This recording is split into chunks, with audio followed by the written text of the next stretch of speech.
السلام علیکم۔ امید ہے کہ آپ سب خیریت سے ہوں گے۔ آج میں آپ کے لیے ایک بہت ہی دلچسپ ویڈیو لے کر حاضر ہوئی ہوں۔ اس ویڈیو کا موضوع ہے انسان اس کائنات کا سب سے بڑا راز ہے۔ آج کی اس ویڈیو میں آپ کو بتاؤں گی کہ انسان کیا ہے، اللہ پاک نے اس کو کیا بنایا، یہ دنیا میں آ کر کیا کرتا ہے، انسان اس کائنات کی کون سی چیز ہے۔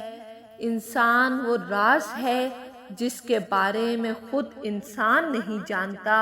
حضرت آدم علیہ السلام سے لے کر آج تک انسان نے جتنی بھی تاریخ لکھی ہے، ان میں تمام پیغمبر، فلاسفر، دانشور، صوفیاء کرام، اولیاء کرام، بدھا اور بھکتوں نے ایک ہی بات پر زور دیا ہے کہ اپنے آپ کو جانیں، اپنے اندر ڈبکی لگائیں۔ بے شک اس نظریے کو ہر مذہب نے الگ نام دیا ہے، لیکن معنی سب کا ایک ہی ہے۔ مسلمانوں کے اندر اسے عرفان نفس، عرفان ذات اور خودی کا نام دیا گیا ہے۔ ہندو اس نظریے کو آتم بدھ کا نام دیتے ہیں۔ قدیم یونان کے فلاسفر نے اسے ناوتائی صرف کہا ہے۔ بدھ مت نے اس نظریے کو بیان کہا جاتا ہے۔ کچھ دانشوروں نے اسے اویئرنیس اور الائنمنٹ کا نام دیا ہے۔ اس بات سے ایک چیز تو واضح ہو جاتی ہے کہ یہ نظریہ انسان کی زندگی میں انتہائی اہمیت کا حامل ہے، اور جن کو بھی عرفان نصیب ہوا انہوں نے بھی اس پر انتہائی زور دیا ہے۔ ایک اور بات جو انتہائی قیمتی ہے اور سوچنے سے تعارف رکھتی ہے، وہ یہ ہے کہ اہل عرفان کے پاس علم کی جو جھلک نظر آتی ہے، کسی بھی فلاسفر کے پاس اس علم کا کوئی نشان نظر نہیں آتا، کیونکہ اہل عرفان جو بات کرتے ہیں وہ ان کا اپنا ذاتی تجربہ ہوتا ہے، لیکن فلاسفر محض دماغ میں ٹامک ٹوپیاں مارتے نظر آتے ہیں۔ دماغ سے ہم صرف وہی سوچ سکتے ہیں جو پہلے سے ہماری یادداشت کا حصہ ہو۔ دماغ اس قابل نہیں کہ وہ انجان اور نامعلوم کے بارے میں سوچ سکے۔ یہ جتنا بھی نامعلوم علم ہمارے پاس موجود ہے، یہ یا تو وحی کے ذریعے ہم تک پہنچا ہے یا پھر الہام کے ذریعے، اور ان دونوں کا دماغ سے کوئی لینا دینا نہیں۔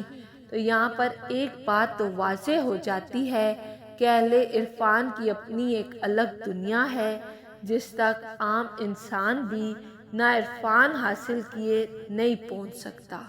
اس کائنات میں جتنی بھی مخلوقات موجود ہیں وہ سب جس طرح پیدا ہوتی ہیں اسی طرح مر جاتی ہیں، یعنی ایک بلی پیدا ہوتی ہے اور بلی ہی مر جاتی ہے۔ ایک گائے کی طرح پیدا ہوتی ہے اور گائے کی طرح مر جاتی ہے۔ تمام پودے اور درخت بھی جس طرح پیدا ہوتے ہیں اسی طرح مر جاتے ہیں، لیکن صرف انسان اکلوتی مخلوق ہے جو بے پناہ امکانات لے کر پیدا ہوتا ہے۔ انسان کچھ بھی ہو سکتا ہے، یہ ہٹلر، اسٹالن، الاقو خان، چنگیز خان اور سکندر بھی ہو سکتا ہے، اور یہ رومی، بسطامی، سلطان باہو، کنج شکر اور قلندر بھی ہو سکتا ہے۔ یہ گرے تو اصفر صابری بھی جا گرتا ہے، اور اٹھ جائے تو احسن تقویم کا درجہ پا لیتا ہے۔ انسان ایک بیج کی طرح ہے، یہ ایک تناور درخت بھی ہو سکتا ہے، اور یہ محض بیج رہ کر ہی اس دنیا سے رخصت ہو سکتا ہے۔ اللہ تعالیٰ نے اس کے بارے میں قرآن مجید میں کئی جگہ پر ذکر کیا ہے۔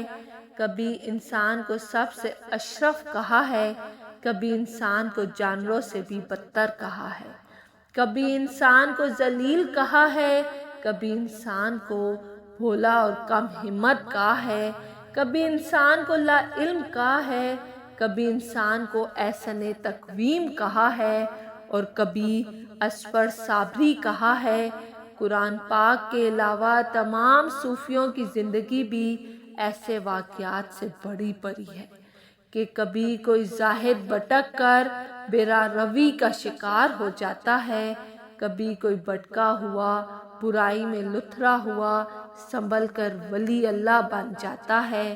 اسی لیے تو کسی صوفی نے کیا خوبصورت بات کی ہے، بہکا تو بہت بہکا سنبھلا تو ولی ٹھہرا، بہکا تو بہت بہکا سنبھلا تو ولی ٹھہرا، اسحاق کے پتلے کا ہر رنگ نرالا ہے۔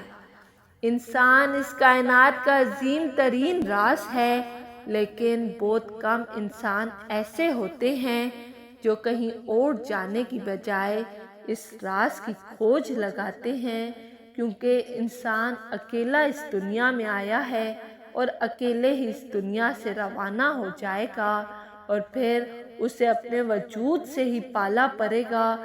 لیکن اگر وہ اپنے آپ کو جانتا ہی نہیں ہوگا تو وہ اپنی اس نادانی پر آنسو بہائے گا، اور باہر انسان جتنا بھی بھٹک لے، جتنی بھی کوشش کر لے، کہیں پر پہنچنا نہیں ہوتا۔ ایک خالی بند اور ایک بے سکونی مسلسل انسان کو چپ ہو کے مارتی رہتی ہے اور انسان خود کو نامکمل محسوس کرتا رہتا ہے، لیکن وہ اس کاملیت کو پورا کرنے کے لیے مادی چیزوں کا سہارا لیتا رہتا ہے اور اسے لگتا ہے کہ مادی چیزوں کو اکٹھا کر لینے سے شاید وہ کچھ پورا ہو جائے گا، لیکن ہر بار اس کا یہ بھرم سراب ثابت ہوتا ہے۔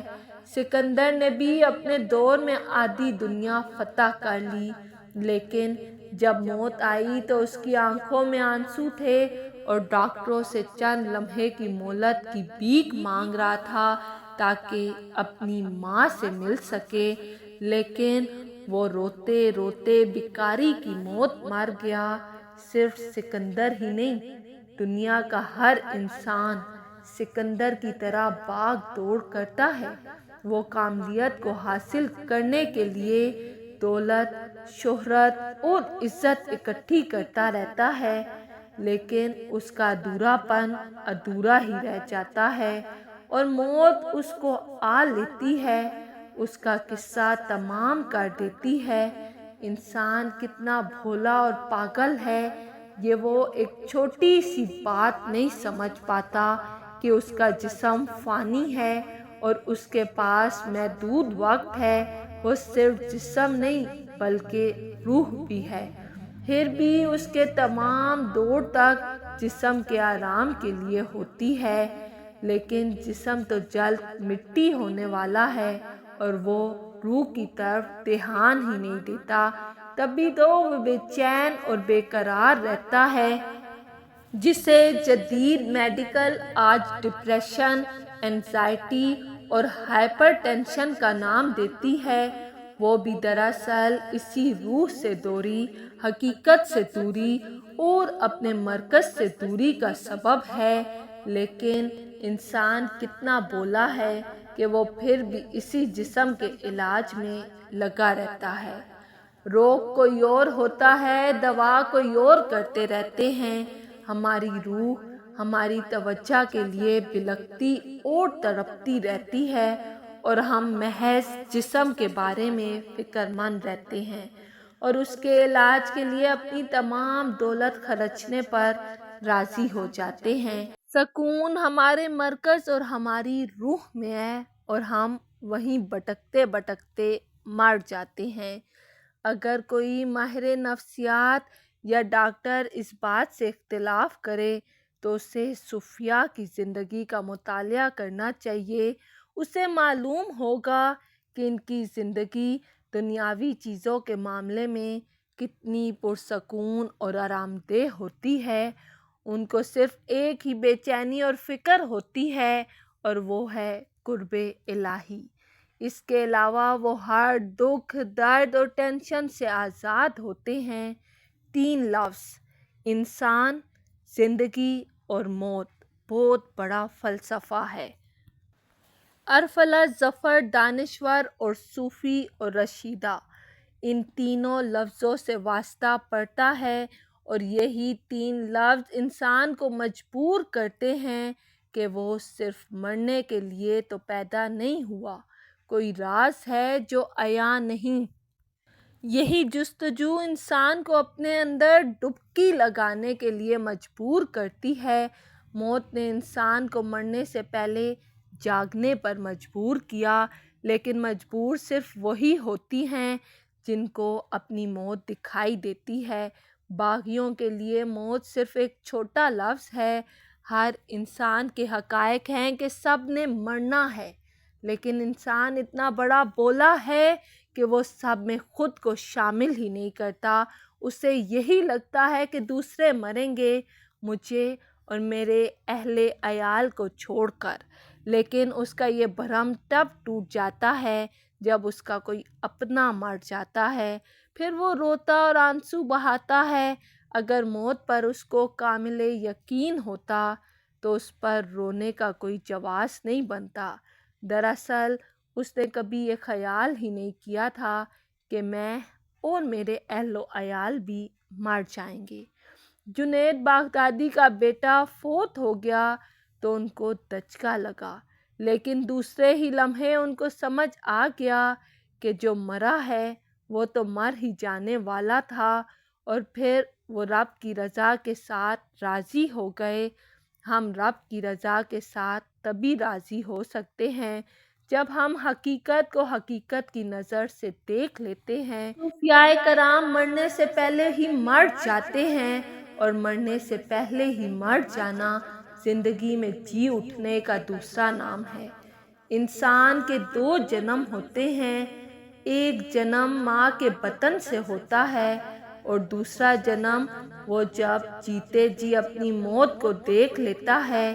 مرنے سے پہلے مر جانا انسان کا دوسرا جنم ہے، پھر اس کی زندگی پوری طرح بدل جاتی ہے، کیونکہ وہ زندگی کا دروازہ ہے۔ جیسے ہی انسان موت کی وادی میں چھلانگ لگاتا ہے تو وہ زندگی کو پا لیتا ہے۔ موت دشمن نہیں ہے، یہ دوست ہے، اور موت نے ہی بڑے بڑے صوفیاء اور اولیاء پیدا کیے ہیں۔ اگر موت نہ ہوتی تو یہ زمین انسان کو تو جنم ہی نہ دے پاتی۔ موت اپنے دامن میں زندگی کے بے پایہ سمندر کو چھپائے ہوئے ہے، اور ہم موت سے ہی ڈرتے رہتے ہیں، اور تبھی تو ہم زندگی سے غافل رہ جاتے ہیں، کیونکہ موت سے ڈرنے والا شخص زندگی سے بھی ڈرتا ہے۔ زندگی کی تمنا ہے تو موت کے دامن میں خود حاضر ہونا پڑے گا، ورنہ زندگی کا گوہر نایاب ہاتھ نہیں آ سکتا۔ کیا وجہ ہے کہ موت جیسی حقیقی اور بے لباس سچ ہم دیکھ نہیں پاتے؟ اس کے پیچھے بہت گہرا راز ہے۔ جب ہم پیدا ہوتے ہیں تو ہم موت کے بارے میں سنتے اور جانتے ہیں، ہم مرے ہوئے لوگوں کو دیکھتے ہیں۔ اس وقت ہمارا شعور اتنا پختہ نہیں ہوتا۔ شعور یہ نہیں سمجھ پاتا کہ مرنا کیا ہوتا ہے اور مر جانے کا مطلب کیا ہے۔ پھر جوان ہونے اور شعور کے پختہ ہونے تک بار بار ہمارا اس موت کے عمل سے واسطہ پڑتا ہے، اور یوں ہمارا دماغ اس کا عادی ہو جاتا ہے۔ یہ عمل اتنی بار ہمارے سامنے دہرایا جاتا ہے کہ ہم پر موت کا اثر ہی نہیں ہوتا، اور ہمیں یہی لگتا ہے کہ دوسرے مر رہے ہیں، دوسرے مریں گے، میں تو ہمیشہ زندہ رہوں گا۔ انسان کی ہر بیماری کی جڑ اس کا اپنا دماغ ہے۔ دماغ کبھی ماضی کے بوجھ تلے دبا ہوا ہے، وہ کبھی مستقبل کے خوابوں میں الجھا ہوا ہے، کبھی انا انسان کے شعور پر غالب ہے، تو کبھی بے ہوشی انسان کو اس زندگی سے منقطع کیے ہوئے ہے۔ دماغ سے نجات ہر بیماری سے نجات ہے۔ دماغ سے نجات کا مطلب یہ ہے بے ہوشی سے نجات، انا سے نجات، اور یہ نجات آپ بنا کسی رہنما کے حاصل نہیں کر سکتے۔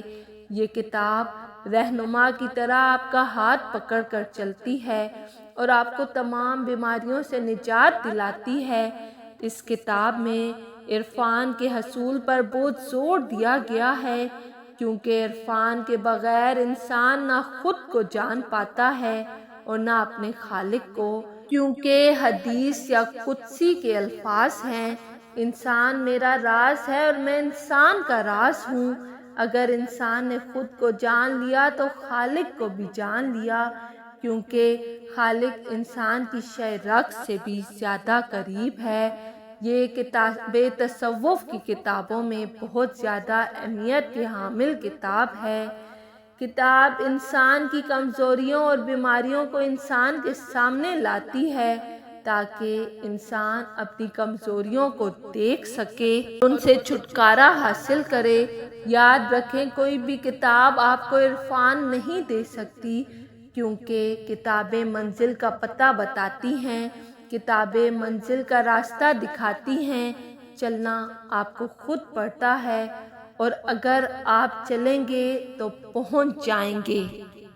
عقارت ٹولے بھی اسی منزل کی طرف اشارہ کر رہا ہے، آپ کو راستہ دکھا رہا ہے، آپ کو پکار رہا ہے، آپ کو صدا دے رہا ہے۔ کبھی وہ اس منزل کی خوبیاں بیان کرتا ہے، کبھی وہ تمہارے دکھوں سے پردہ اٹھاتا ہے، تمہیں یہ بتانے کی کوشش کرتا ہے کہ تم جس دنیا میں جی رہے ہو وہ کتنی مصیبتوں اور دکھوں سے بھری ہوئی دنیا ہے۔ تو کبھی وہ اپنی دنیا کے بارے میں اشارہ کرتا ہے کہ دیکھو میں جس دنیا میں ہوں یہاں پر کتنا سکون اور کتنا اطمینان ہے۔ کبھی وہ آپ کو قائل کرتا دکھائی دیتا ہے، کبھی وہ آپ کو پریشان کرتا ہے۔ وہ پوری کوشش کرتا ہے کہ اس سے پہلے کہ موت تم سے یہ زندگی اور یہ جسم چھین لے، تم پہلے ہی اس جسم اور زندگی کو موت کے حوالے کر دو۔ اور یہ طریقہ صوفیہ اور اولیاء کا طریقہ ہے، یہ طریقہ دانشوروں کا طریقہ ہے، یہ طریقہ مفکروں کا طریقہ ہے، یہ اہل نظر کا طریقہ ہے۔ جو چیز موت چھین لے گی اسے وہ پہلے ہی موت کے حوالے کر دیتے ہیں، اور یوں وہ زندگی کو زندگی کی طرح جیتے ہیں۔ تم بھی اگر زندگی کو زندگی کی طرح جینا چاہتے ہو تو پھر عقارت ٹولے کی بات کو کان لگا کر سنو۔ اگر تم موت سے خوفزدہ ہو، اگر تم دکھوں سے تنگ آ چکے ہو، اگر زندگی تمہیں بوجھ لگتی ہے، اگر تم خودکشی کا سوچتے رہتے ہو، اگر تم ڈپریشن کے مریض ہو، اگر تم پریشان حال ہو، اگر تمہارا دل ٹوٹ چکا ہے، اگر تمہیں زندگی کا مطلب سمجھ نہیں آ رہا، اگر تم ہر چیز سے بیزار ہو چکے ہو، تو پھر اٹھاؤ اس کتاب کو، نکلو کسی پرسکون جگہ کی تلاش میں، ساتھ میں کھانے پینے کی کچھ پسندیدہ چیزیں لے لو اور اس کتاب کو پڑھنا شروع کر دو۔ دھیرے دھیرے تمہیں محسوس ہوگا کہ تمہاری ہستی کے بند دروازے کھلنے لگے ہیں اور عقارت ٹولے تمہیں ایک نئی دنیا میں خوش آمدید کہہ رہا ہے۔ اگر آپ کو میری ویڈیو پسند آئی ہے تو لائک اور سبسکرائب لازمی کیجیے گا۔